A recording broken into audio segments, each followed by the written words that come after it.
Mahalo to everybody for joining. Evan Beachy, I'm with Kamehameha Schools, and I work on the ʻAha Kūkā project with Josh Rapoon, my uncle, and Trinity Singh. The ʻAha Kūkā project is a gathering of public, private, and charter principals and leaders every other month to talk about what they want to talk about. And at the end of each of those gatherings, they decide on a topic that they'd like to explore in some kind of a webinar format. This is the second of that series, and we're welcoming Amanda Bickerstaff, who is the founder and CEO for AI for Education. She's done so many things over the last 20 years. She's been a high school biology teacher. She's been an edtech executive. She's been in the education space and been in the AI space since from the beginning. She's a consultant, a writer, a speaker, K-12 and higher ed. We're really excited to have her here.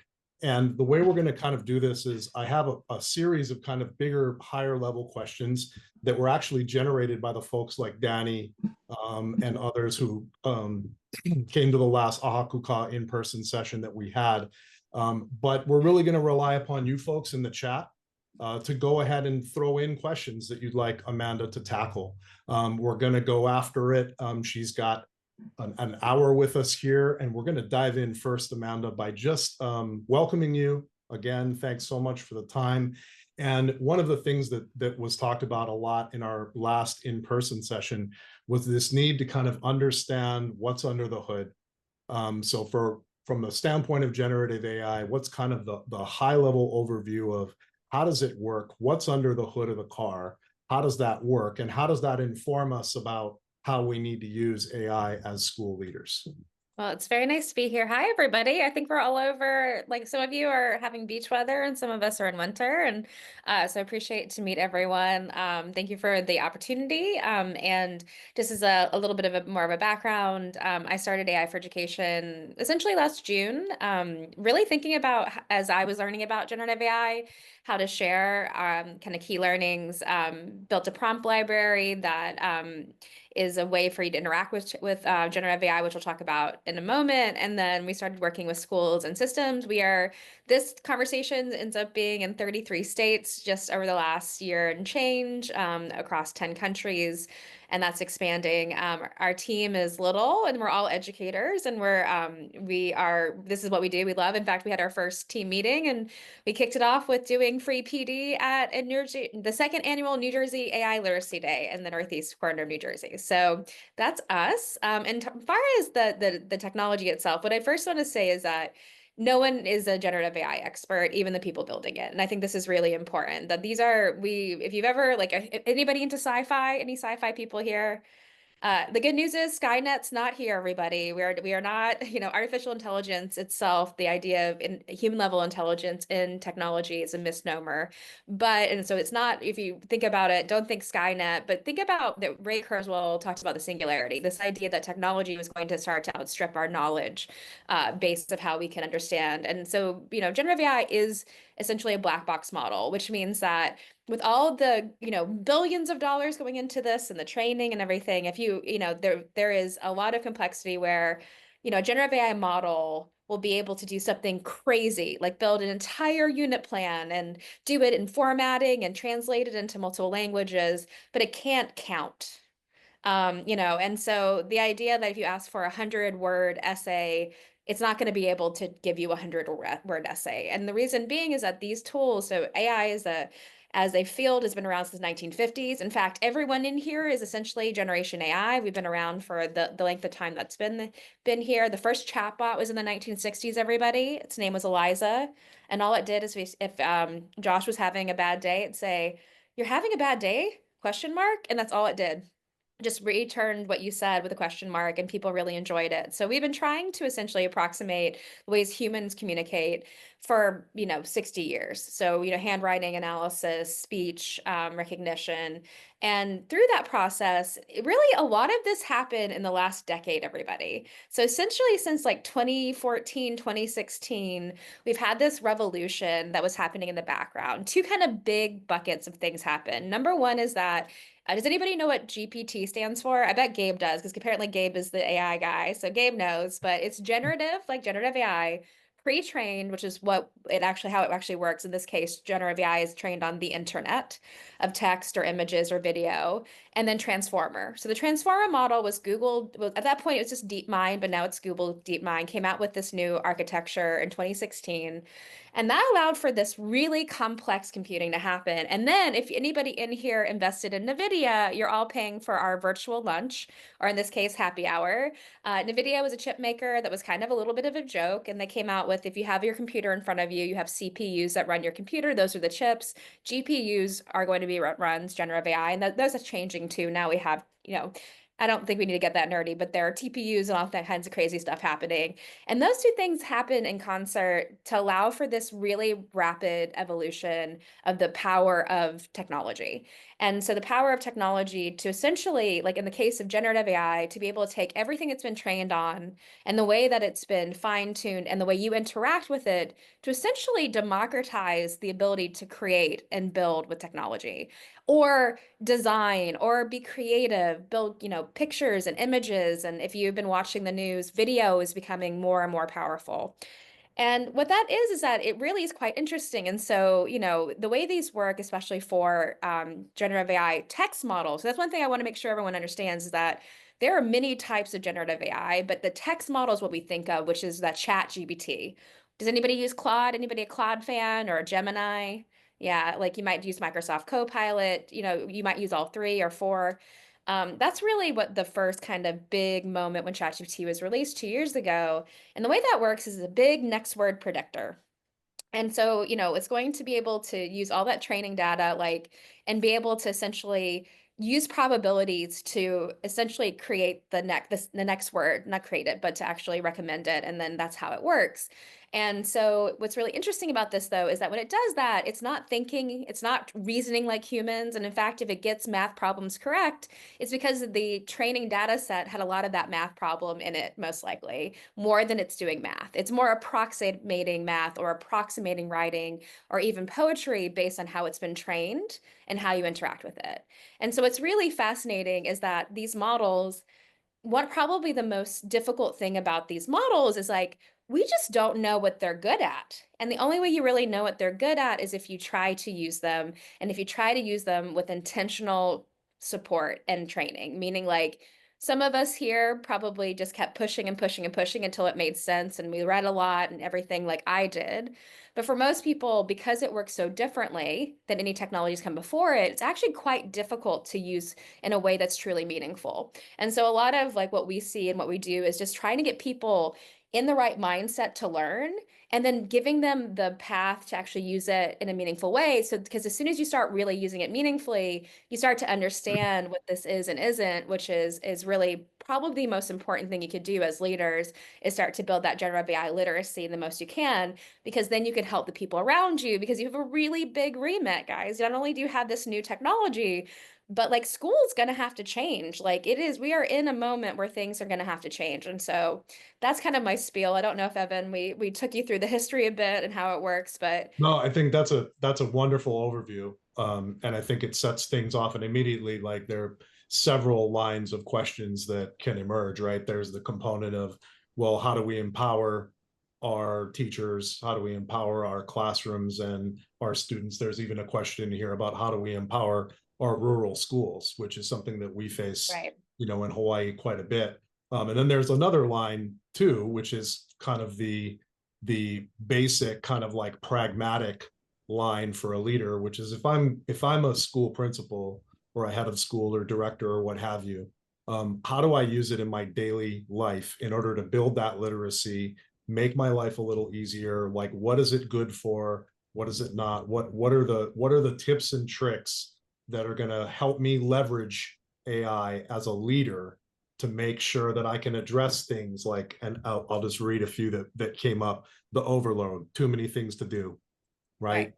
Right. Leveraging it for things like accreditation, right? Leveraging it for things like a collaboration tool for managing workload, so et cetera, et cetera.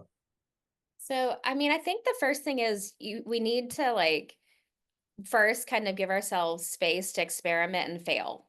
And I say that because often we as leaders don't give ourselves time to just try things out with the knowledge it may not work. And testing the limits of this is really important. And so a lot of what we do in schools is give people permission to play, to fail, to experiment in a safe space. So I think you all need to do that. I think that what we see is an inverse pyramid of generative AI literacy in schools where there's like kids are starting to use it really significantly. Then we've got teachers, then we've got middle leaders, and then we've got leaders, and almost like superintendents kind of and boards have the least like knowledge of this. And so what we would just suggest is really carving out time for you and your leadership team. Some really great ways. So, generative AI is really good at being a brainstorming partner. So let's say that you have an upcoming, school dance and you have the same five, themes you've ever done. And you're like, no, like go to generative AI and say, like, this is the type of school. This is what we have unavailable. This is our budget. What are some great, like, ideas for themes, and give me 100 or give me 50 and then rank them. Like that's where generative AI is going to be really good at, because it, first of all, it doesn't get bored. You can ask the same question a million times and it'll try to give you a million different answers. And it's really good at meeting you where you are, because these tools, there's something called stick-a-fancy. Like if you think about someone that really wants to make you happy, generative AI wants to do what you ask it. And so it's really good at meeting you where you are. I think that things like accreditation and things like RFPs, and where you already have the work done. So I'll give you an example of what we did. We had an RFP when we were very early with Houston to do their guidance. So we won the RFP. Spoiler alert, we did win. But we were a tiny team at that point. And so what we did is we had written this response, but it wasn't quite clean. And so we went to Claude, which is our favorite chatbot for writing. And I spent a good 2.5 hours just cleaning it up, getting feedback on the text, seeing where I could improve it. And it just polished it beautifully. None of it was not, everything was our idea, even our language, by the way we did it, because of prompting technique. But I saw that RFP later and I was like, who wrote this? And it was me. I thought I saw a piece and I was like, this is really much better than we would traditionally do. And so I was really impressed. But I think that whether it's taking something over the line, like refining it or polishing, it's really great. I think that if you're using generative tools that are the open chatbots, it's really about meeting you where you are. You can try almost anything. If you have specific things that you want to do, let's say that you have a brand new set of materials that you need to get through very quickly. So someone mentioned Notebook LM, which is an application on top of Gemini. It's great at building you audio overviews that are like essentially AI podcasts. You can ask questions to the documents, find similarities and differences. So you can also start to apply this into use cases that are very powerful. I would say though, the thing that I think has been overblown, if there is a hype cycle very early, is that everyone told you were going to save a ton of time, right? Did anybody like time saving, productivity, efficiency? And you know what has happened, everybody? No one's really saving time. Like, because you have to build your capacity. And sometimes the things you choose to use it for actually take more time, or it's so inconsistent and unreliable, or it changes that it doesn't do that. So I wouldn't go into it thinking I'm going to save hundreds of hours right now. I think that we will start to see time saving opportunities more and more as the technology advances, but that's not how I would think about it right now, because that's a really good way for you and your staff to get frustrated. If you think, oh my gosh, I'm gonna hit a button, it's gonna be perfect and we're gonna go. That's not how it goes. Like essentially these generative models, because they are not reasoning, because they do not have a an accuracy checker, really, they make mistakes all the time. They might not have your voice. It'll be inconsistent. And so it still requires a lot of cognitive load and cognitive work to use these tools correctly. But if you're using them in a way that's correctly, then you can do some of those they're like low reward, high effort stuff that's just repetitive. If you get really good at figuring that out, you can start turning that over really, really quickly with almost like no time. Can you actually say a little bit more about that? Because I understand, yeah, it's the first time I've heard anybody say that it doesn't save time, but it makes total sense because I've gotten into this loop where I get so into it because of the response that it creates, right? Where I wind up spending a lot of time doing it. I just get over that kind of, I think David may have mentioned it in there. I've heard it from other people, right? The tyranny of the blank page. And you Yes. get through that stage of it, right? So what are are there any like technical tricks that you could point to? For example, like to make it easier for someone to take advantage of GPT, et cetera, like how they should set up their files, how they want to be able to access things, how they would like to have their environment organized in order to Right. best take advantage of that. Well, so I think the first thing, and so David, I think it's great that you save time. I'm being, of course, of speaking a little more generalities. I just think it's something that's relatively overblown, that it was meant to save everyone hours of time. Like our teachers will no longer be burnt out. And that's not really what's happening yet. I think there are a couple of things. I'm going to drop a couple of things into the chat. So the first thing is our prompt library. So a high quality prompt. So if you're using generative AI and you're prompting, you're essentially coding with language, like natural language. So it actually makes a difference how you ask a question and how you prompt to get a good output. And that is the first thing I would suggest. We have a prompt framework as well, but we start all of our trainings, well, with a nice like deep dive into people's like misconceptions and fears. There are a lot of those, everybody. I'm sure you're aware. You may have a couple here. And what we do though is we do then show like how to like the starting to think of these tools. Number one is that this is called conversational AI. You have to treat it as a conversation. If you are not giving feedback, if you are not reframing, if you are not stopping after one prompt, if you are even being overly polite and just saying just kind of and or not pushing the output to be what you want, then you're not using it in the form it's been created to. Like the more that you actually treat it as if it is a partner that are partners that you're actually talking to, and I'm going to anthropomorphize, but you're going to have that kind of interaction because it's conversational, that really matters. Research shows a couple things that are really important. Number one is priming the bot. And what I mean by that is like you need to give the bot a role, meaning like if you're going to be doing a high school musical, for example, and you want to think about what's possible, you would say you're a musical director, an expert musical director. Like you're actually going to give the bot an extra instructional designer, assessment, castle framework, etc. That is one of the highest quality research-backed approaches. The second one is just you need to be specific. And this is where people get really caught up, is where you ask it, but you didn't ask for everything that you needed. Meaning like you asked for a lesson plan, but you didn't actually say how long, what type, the standards. And so the more that you feed it that information, the better the output will be. And then the third thing that is most important is providing feedback. The more you provide feedback, the higher quality the outputs will become. And so you can get to the level of specificity. Let's say that, Allison, you hate adjectives. I'm sure you do not hate adjectives. But if you hated adjectives, you could tell ChatGPT to reframe the response with no adjectives. You could have it in all, like you can get to that level of detail with ChatGPT, which I don't think people realize, that you could have everything you ever create. You can essentially set your context through custom instructions that Evan is always a pirate and Evan only responds to pirate talk. And and then ChatGPT will speak to Evan as a pirate. And that's the level to which this tool is designed to do what you ask it to do. So that's something to consider. I think that for setting it up, like it's if you're really going to get into it, you most likely as an administrator should be thinking about, and we only work on free tools, but access to the highest quality models, I think matters too. So ChatGPT has released a lot of stuff this week, and someone mentioned Canvas, which had been out in the paid model. But there are a lot of hidden features essentially that are only available for a short period of time for the free account. And so, for example, a lot of the new features that have been released with ChatGPT this week are not released to the free. Canvas is, because it was already tested. And not only that, but another competitor, Claude, has essentially artifacts. So there was like a competitive advantage to releasing it. But a lot of it's actually going to be behind that pay wall. And that's where you can also set up projects, for example. So I don't know if does anybody have tried projects yet in Claude or ChatGPT?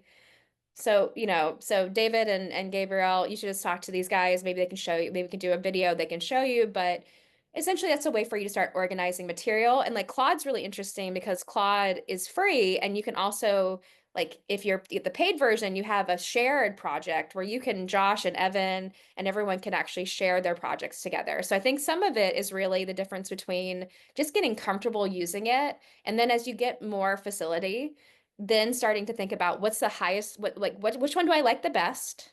What features do I need? And then I'm going to really go all in on that and then start to kind of use all of those supportive features that are really going to help you. So for example, for us, I pay for Claude because it's a really good writer.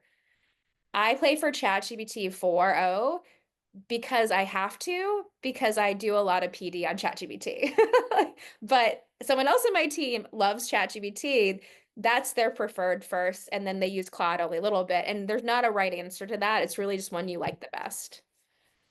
That's a wonderful answer. And as you've been talking, there's a whole variety of other kinds A of fun topics that questions have come coming. up. So we're actually going to take a little bit of a turn Yeah. from the technical to a great kind of question that Joe has in the chat, and I'm gonna read it directly. Schools have to change. I'm curious about the changes you're already seeing during this season. Is the change coming in the form of a new tool, new thinking, new systems? Sometimes I worry the urgency of the need to change and the fears that come from those may get in the way of the natural assimilation of new technology. I think that's a great question. I think it's a little bit of both. I will say there's a big like FOMO kind of thing of like there's so much happening, like the 12 days of shipments, which honestly like is overblown in terms of like what it actually means for us as educators. Like we're not going to be using Sora. You can create 2 videos of 20 seconds once a day. That is not going to change schools. So I just want to say that a lot of this is a lot of noise that makes it makes you feel like if Magic School has 4 million teachers, then this must be making a huge difference in schools. And what we see is that right now the evidence base does not show that this technology is A, reliable enough or fit for purpose enough to really start to be a transformation within schools outside of student use that is often completely and totally hidden and unsupported with any AI literacy training and or guidance. I think that that's where we're seeing the impact, but it's not transformative. Kids were cheating with other things before, and now they are doing it cheaper and faster and better. It's like a revolution in cheating, everybody. Didn't change it, but now it's like Uber for cheating. It revolutionized what that looks like. But I think that one of the things that we see is that it's almost like that fear means that we have teachers and leaders using generative AI tools with 12 and 10 and 8-year-olds with no parental permission in some cases, or feeling like they have to have a chatbot that's student facing and or we're going to have to buy a tool. Like everyone's going to need a tool. And when I ask, we work with schools and we ask, why do you need a tool? What purpose will it serve? That tends to be enough for people to realize, why do we need a chatbot? Is it because some of your students do not have access to like on-demand feedback at home? Then maybe that's a place that you would dig into. But would you just give kids an unfettered experience with an unreliable, potentially unsafe tool? Probably not. And so I think that this is where we really just need to think about the purpose of this. I have to be, we have done this in a crazy amount, everybody. It is generative AI in education all the time here at AI for Education. This is why it's 9 o'clock on a Monday, the week before a holiday, and this is what we're doing. But no one has this nailed. And I mean no one. And I don't just mean in education. There's a report by Goldman Sachs that came out literally today that says only 6% of companies worldwide are using AI. 6%. And it sounds like everyone's using it and everyone's doing it, and realistically, it's not happening. And one of the things that we have to really look at is that technology takes a long time to get good. And so we make a joke. Who in here remembers dial-up? I know you do. We're old here, no offense. Maybe some of us are too young. But who remembers dial-up? This is when you really knew you wanted a piece of content, like a video. It'd be overnight. We're gonna upload it, download it, and then you wake up in the morning and it would fail, and you would have to decide how much you wanted that video. Remember these days? Like that it took 30 years for like bandwidth, and we still have digital equity issues. I'm sure there are some in Hawaii. There definitely are some in like on the mainland and all over the world. And so the thing is that this is really something that is going to take a while to get to a place where it is going to make a difference. But at the same time, to Joe, your point, the thing is that probably the best kind of framing of this is Amara's Law. And Amara's Law says that we tend to underestimate the long-term impact of technology, but we overestimate the short-term impact. So everyone was talking about save time and even that Microsoft report, Josh, like we see these inconsistent numbers, we see all of this, and we think it's going to change everything. Everyone's going to use ChatGPT. And what's happened is that it's going to take much longer than we think to get to a place of transformation. But it is going to be like electricity and the internet more than it's going to be like a device and an app. It's going to be, who in here has a new iOS on your iPhone? Does anybody at Apple? You have generative models. You have the Pixel phone generative models. You have the new laptop from Microsoft. It's a button for Copilot that probably doesn't work because Copilot's struggling. You've got, like you have, this is going to be in every device. It's going to be in Alexa and Siri. It's going to be literally in teddy bears. And we have to like make this thoughtful change because what's happened is what was uniquely human before, which was writing and art and music and even code development, is now not uniquely human. We have a technology that can do this. And sometimes, and now more and more at human parity or better. And most of those things are how we assess students. And so we're going to have to look pretty deeply into like what are the durable skills? What is a portrait of a graduate? How are we going to encourage students to find value in the things that they love and care about while also keeping them encouraged to learn the stuff that a bot does already at the same level, if not better than they do? Off of So that soapbox. such a great answer, and so fascinating to think about the confluence of these kinds of things with also just progressive education and deeper learning and those things that are really valuable in a classroom, which are human interaction. I want to go back to a question that was in the chat a little earlier from Gabe, where he was asking for your kind of your any case studies, any examples that you can pull from your experience that are kind of for schools that are high load and kind of low hanging fruit, but high impact kinds of things that are good for schools and have yielded great results. Yeah, I think like let's think about like your experiences. Everyone in here has multiple languages spoken within your district. So I think that communication and like being more consistent with not just general communication, but also targeted, differentiated communication is one of the easiest ones. Like we all start and be like, we're gonna write a newsletter and it's gonna happen every week. And then how many times, like Janelle, you probably know, like how many times do you actually get that newsletter out? Like to be able to create a format, use a prompt, do it consistently so that you're constantly communicating with the people that need to be communicated, where they feel seen and supported. Like I would even tell people we were using ChatGPT to help us do that if it made it better.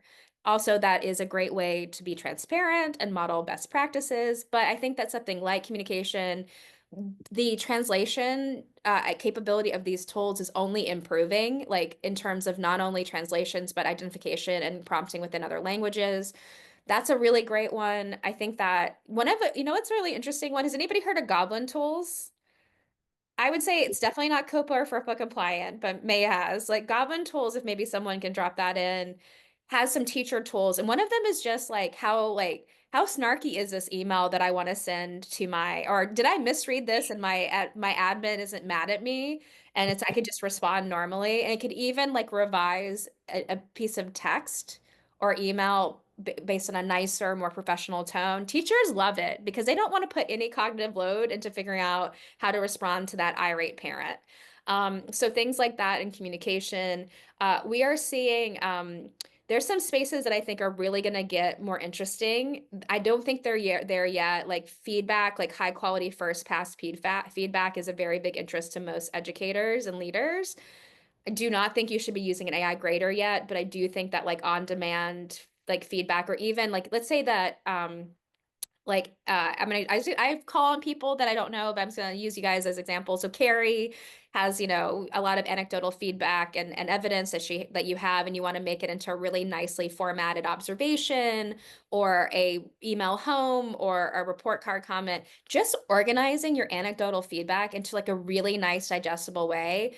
This is something that you would have to pay like a qualitative researcher to do. And think about how much life you live in your paper. You just have all those notes on your desk. Like these tools can like, you can take a picture, you can ask for it to like, how do you like put this into a frame, a neat frame, keeping all the same content, of course, double checking. But that's something that not only was not is very high reward and high effort, but it was something you probably wouldn't have been able to do before this. So we are going to do a little bit of work on that idea of anecdotal data being so much more important than it ever has been before for educators, because if you do this, I mean, think of all the rich content you have that never goes anywhere because you run out of time or you just don't have the like right format to share it. Question from Stephen. I'm going to read this one as well. Okay, let's do it. He said, based on what you just said, are you seeing examples of schools that are doing well, not only at early work around AI literacy, but also thinking deeply or even taking action in making some of the more significant systemic changes to start thinking about different approaches to learning that these tools will bring? And I would also add to that, not only, but what about the schools that are already thinking about those different Right. approaches to learning before AI even showed up, that wind up being complementary? So the first thing I want to say is that if there are two things you can do as a school leader right now is having a plan for AI literacy across your entire community that is in progress before the end of this year. And I say in progress because you most likely need to start with the tier one, which is your leaders, then your staff and teachers, and then your students. So that is definitely happening, everybody. There are so many great systems in schools and organizations that have really made an effort to commit to that precious commodity you have, even more than money, which is time, PD time, right? That is a precious commodity in schools to do that work already. So I think that that's happening. We have done and seen amazing work happen in, Chicago public schools. It's happening in Linwood in California. It's happening in Catawba County, who have committed with the grant we're working with them to 95% AI literacy in their teachers this year and students next, like which is like a course and an assessment and work. So that. The second thing is around guidance development. Like, I do think that that's really important. People really need something to respond to right now, something that gives them some safety, some safety to try these things out. And so I think that that's really being done too. There's some really great examples out there as well for that, and we've worked on quite a few of them. There are now more and more schools, although I think it's a very small subset, that are starting to think about a couple of things. Number one is like piloting tools within the classroom for like, especially for high school around on-demand feedback. So think your Conmigo tutor or writing assistants, or they're using even custom GPTs around on-demand feedback, or using a tool like School AI or Magic School, which have some of these chatbot makers. That's happening. And the second thing that's really interesting and we're really pushing is the idea of like for schools and systems that are ready to start talking about mastery, talking about assessment, and talking about what are the skills of the future. So we're starting to do that in Georgia with a handful of schools. We're working with PLCs in both Ohio and in Colorado with that as well, and others are doing that. So I think that what I would say though, it's still pretty early, and probably the biggest issue we have is that we can't go into even this conversation and tell you the top 5 student-facing tools to use because they don't exist yet. There's no evidence base, they're not consistent, they make mistakes, they're really expensive and not very scalable, especially for a student audience. So it's kind of a little bit of a waiting game. So we've been really suggesting, Evan, is that if you're thinking about doing a pilot a use case and not a tool. Mm. Meaning, like if you are thinking about bringing in a Magic School or lesson planning tool, don't don't pilot Magic School. Pilot a use case within Magic School or other types, because Magic School has 100 tools. About 5 of them are used on average. And so we actually have to know where the value is for our educators, and throwing another set of tools at them is really not the way to do it. But finding a use case of like, we want to improve instructional quality, we want to improve the amount of differentiated materials or time for authentic assessment or real world examples to meet our students where they are, then that would be what I would think about doing. And then finding the tools that support that. And then it's a bit of a horse race too, because a lot of these tools may not exist in 5 years the way the world is going right now. But the idea of it, of actually how it could help, does. I'm actually selfishly really curious to hear a little bit more about what you've been doing with assessment, especially assessment that is not based on, standardized test N of 1.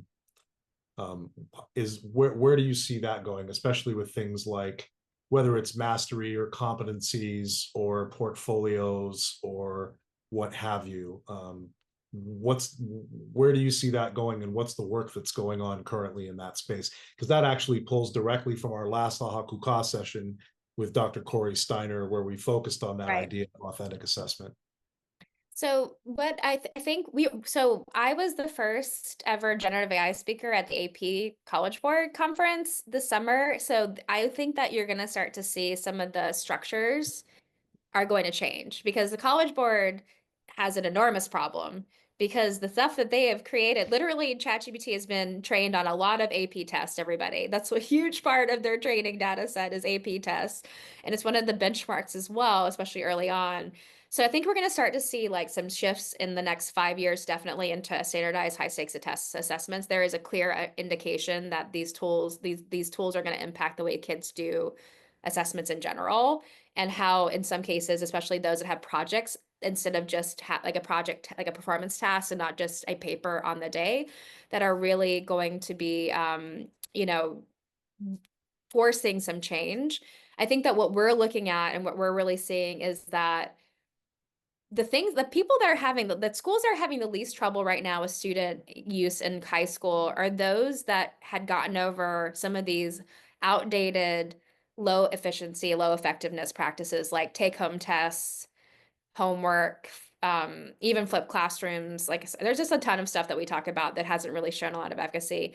And what they've done is really focus on like high quality interaction in the classroom, really deepening like conversation, reflection, opinion is very hard. I saw everyone writing about the pet peeve of the terrible ChatGPT written email. I was not suggesting that, by the way, but I do think that there is something to be said that that's where the lowest risk has been when people have already, like schools have already shifted to authentic assessment, to durable skill focus, to really strong, like collaborative and like bigger, deeper learning within the classroom time itself. And I think that that's where we're going to have to shift and move. The way that we're thinking about it is if you have 10,000 steps you have to take to be an expert. We've had to like learn the 10,000 steps because we've had to do the 10,000 steps in the way that we interact with the world. What's going to happen is we're now going to be doing the first 500, the middle 500, and the last 500.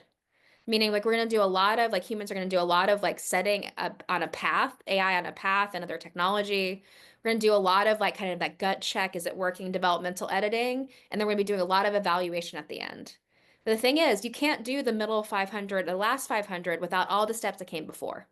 And so we're going to have to figure out a way to still encourage and create that. And I think that in some cases, if we do this right as a technology ecosystem, early reading and early math can transform because these are like foundational, they're repetitive. There's already the technology to teach a kid to read, at least in English, pretty well, while also making them the star of the story.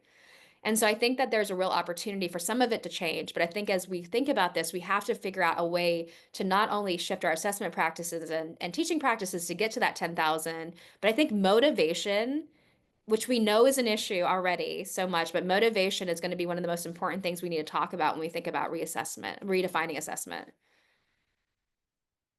Super interesting. So related to issues affecting schools, your last webinar on anthropomorphizing AI was absolutely fascinating. It was And really nerdy, everybody. If you're yeah, if you're an it AI was, nerd, we were nerding out hard. but I think it's a topic though that's really important for leaders to be aware of. How would you kind of present this topic in a nutshell? What are the like main tension points? And why should leaders know about this? Just as a note, I love how one of the note takers is like, "Are you done?" Apparently, my voice is not enough to keep the note taker interested in our conversation. I will also say it was very funny. Today, I got really good feedback about a thing we did last week, and then the read assistant said I didn't do a good job. It said I was bad at clarity, at engagement. Like it was like I was like, I don't know if I need AI to tell me that I'm but anyway, so I'm being very seen by AI today, everyone. But anthropomorphication, and I can drop the URL for the recording, but anthropomorphication is really fascinating. And this is one of those pieces that we tell everyone is that if you're watching that cool robot video or the 11 Labs like voice bot, which if you haven't tried it, definitely try it if you're a nerd. But what they're doing is that the people designing these tools are designing them to be sticky. They are designing them because they want Janelle and Steven and David and Joe and Josh and Allison to use the technology. And the way that they do that is through psychology. And so what they do is that from Eliza's time where we named the first chatbot a lady, the fact that Siri and like Alexa are women, and have real names. The fact that Claude, the responsible AI, is named Claude, which confuses people anyway, but that's another story. Is that there's a lot of anthropomorphication that happens. And does anybody here polite to ChatGPT? Does anybody say please and thank you? Research shows doesn't matter for an English language chatbot, but it is that is what you see when you start to feel like you need to be polite or it just act naturally happens because that's the way it's been designed. It says I'm sorry. It has like if you watch a video with a robot, it could have ums and ahs and those things built in. And so that is a deliberate action that is being done to make you want to use the tool because technology is often used to sell us stuff. And if anybody heard the axiom, if it's free, you're the product? You have been the product for a really long time, y'all. Every social media platform, every free tool, ChatGPT. Well, I would say if it wasn't competition, they probably start working that free that free tier off. But part of it's competition, but part of it's just like that sweet, sweet data that you give it. You're feeding the beast. You're giving it that data. And the way that makes that happen is through these interactions that feel good, and of course, the quality of the outputs. So anthropomorphication in general is something that we need to be aware of because we tend to trust technology more than we should. And people, like, there is literally almost every single week, there is someone that has a PhD that is getting a slap on the wrist or worse because they have used a chatbot that has created fake academic studies, that people getting sued, people getting like fined and as lawyers because we trust these tools so much. Now imagine you are 11 or 8 or 6 or 13. And now imagine that maybe you're neurodivergent. And like and so what we see here is that's where the risks really come in. So for example, one of our funniest stories, I think Evan and Josh have heard this. I was in a training and a second grade teacher came up to me and said, I have to tell you a funny story. My second grader came up and said, have you met Al? And she's like, who is Al? Like, what 8-year-old has a friend named Al? And he's like, he is the funniest guy on Snapchat. He's my best friend. He tells me jokes. I ask him for advice. And she's like, what are you talking about? And he opens up his iPad, because of course it's an iPad, opens up Snapchat, and it's AI. So Snapchat has had a ChatGPT, AI that you cannot turn off since March of last year. And this kid has not just anthropomorphized it, but it's a person to him. If you took that away, in fact, I have an anecdote where a young man had built an AI avatar that they found on the servers and they wiped his account. And literally the kid had an enormous meltdown because they killed his friend. And so essentially it became a huge issue and the kid was inconsolable. And so I think you have to be really careful about this, especially since we're not really doing the work of AI literacy, especially down to those kind of that younger age lane. Probably the biggest bummer I'm going to say today is what happened with Character AI. Character AI is the third most popular chatbot after ChatGPT and Gemini. It is more popular than Microsoft Copilot and Claude, and it is 18 million avatars that you can use. Until this week, I think it was Friday, there was no age, like 13 and up could use it without any support. There was no flags at all for young people. It was actually actively targeted like social media ads to people under 18. And a young person, 14-year-old neurodivergent school student, Rufus, uh, he created an AI girlfriend and he started talking about suicide. And because these tools are sycophantic, at first the bot said, that's not a good idea, but he managed to train the bot to say it's okay. So the last thing the parents noticed social isolation. They tried to work around this. And what happened is he came home one day, he opened up his chat bot, he typed, I'm coming home to his AI girlfriend, and he committed suicide. And so we have to be really, really cognizant that and the adults that did this, there are things that say this is not real. But the thing is, everyone, what if it is designed to feel real?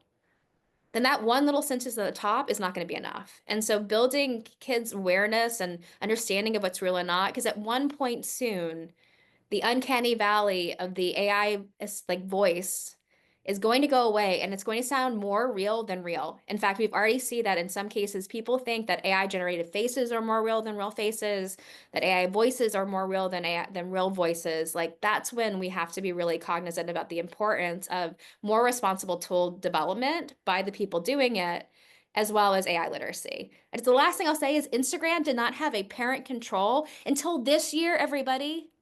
This year. How long did it take for people to realize Instagram was bad for 10-year-olds? It was very much before this year. So we have to do some collective effort to make some and that's what's happening now with people making a big deal of it, lawsuits were appropriate and support for better regulations.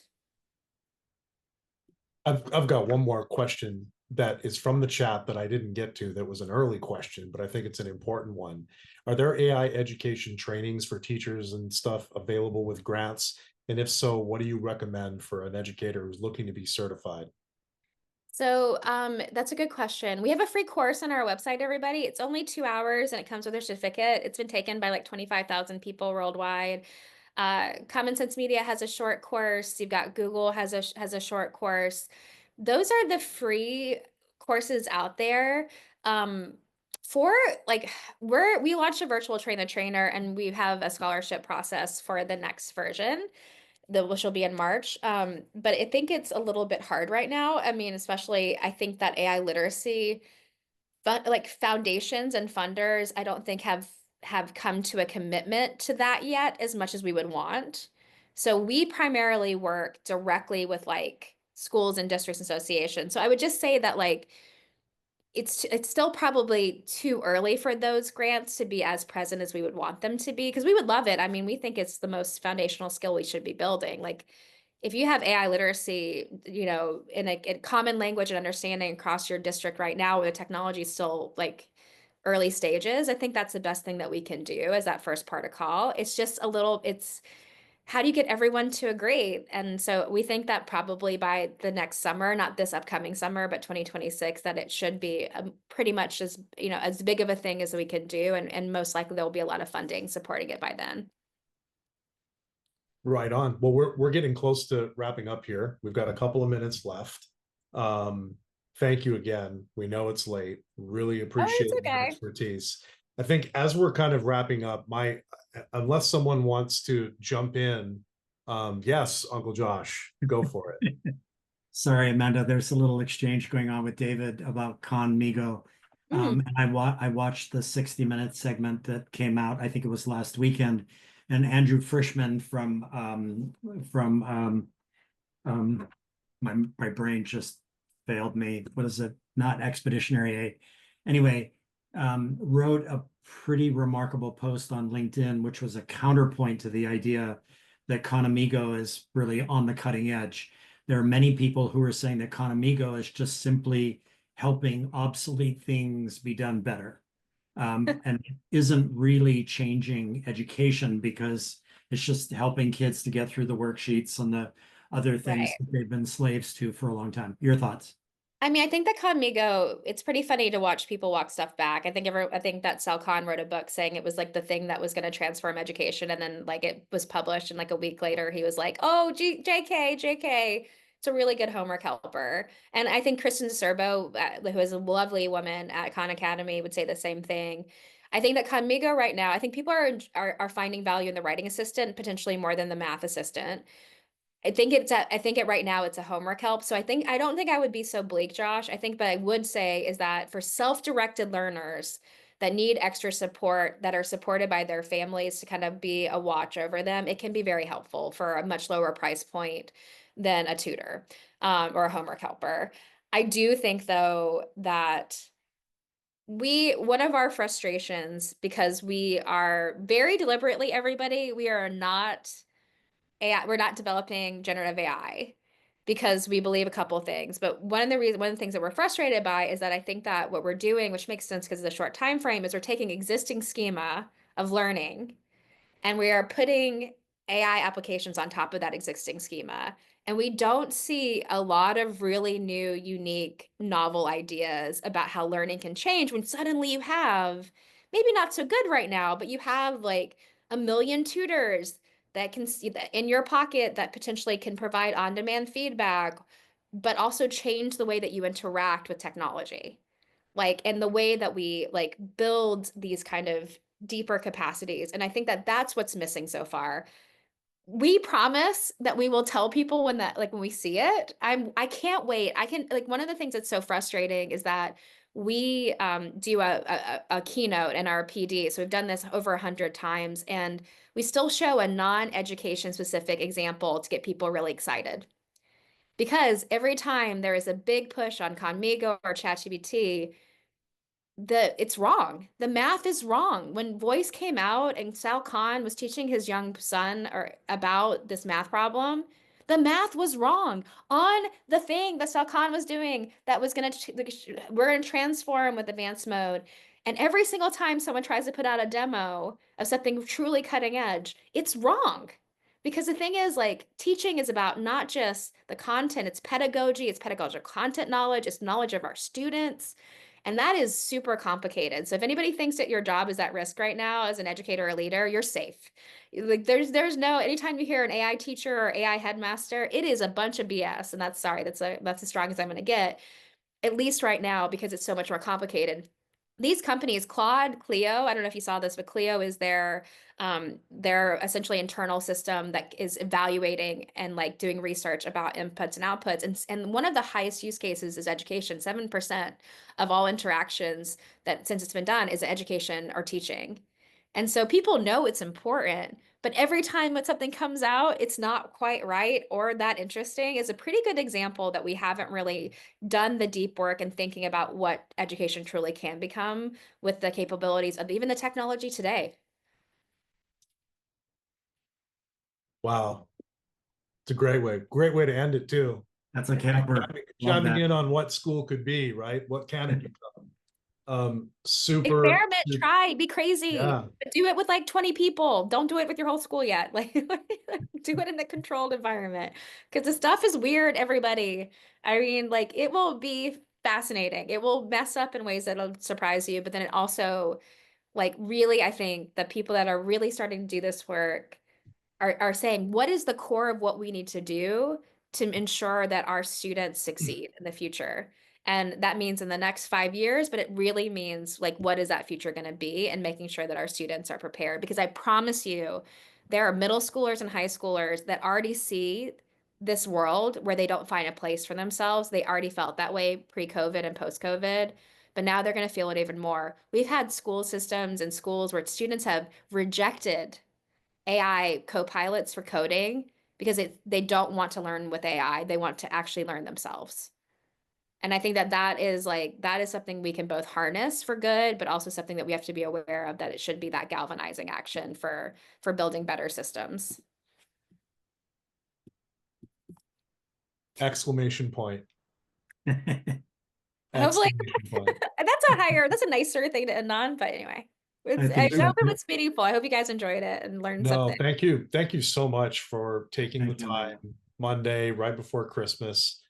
Lots of really interesting things to think about, lots of discussions to have. It's obvious that we need to experiment, but it's also obvious that we need to communicate with each other, because we need to be sharing our experiences and what we're finding and having that dialogue. And I heard that refrain from you throughout, the afternoon and evening, right? Is that we don't know yet, and we have to gather more evidence, and we have to be critical and look at it. And so being able to have spaces where we can have dialogue is super important. So thank you for joining us, everybody.